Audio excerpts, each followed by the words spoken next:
एक छोटे से गांव में काव्या नाम की एक लड़की रहती थी।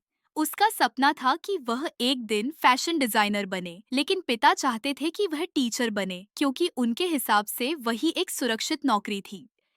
काव्या को बहुत मुश्किलों का सामना करना पड़ा, लेकिन काव्या ने यह ठान ली कि वह अपने सपनों की उड़ान जरूर भरेगी। उसने अपने पिता से छुपकर एक ऑनलाइन डिजाइनिंग कोर्स लिया। वह दिन रात पढ़ाई करती, लेकिन अपने सपने कभी नहीं भूली। उसने दिन रात बहुत मेहनत की और फिर उसकी अथक मेहनत के बाद उसका बनाया गया डिजाइन एक बहुत बड़ी कंपनी ने चुन लिया। काव्या ने जैसे ही यह खबर पढ़ी तो उसकी खुशी का कोई ठिकाना नहीं था।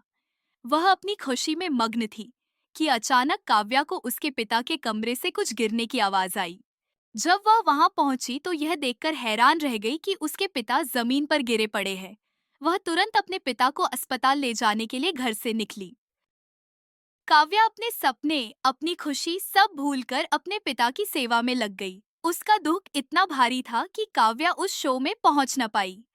लेकिन जब फैशन शो के आयोजकों ने सुना, उन्होंने काव्या के डिजाइन को बिना उसके ही शो में शामिल किया और डिजाइन ने पहला इनाम जीता। जब अगले दिन काव्या अपने पिता को लेकर घर पहुंची तो अपना बनाया हुआ डिजाइन देखकर हैरान रह गई।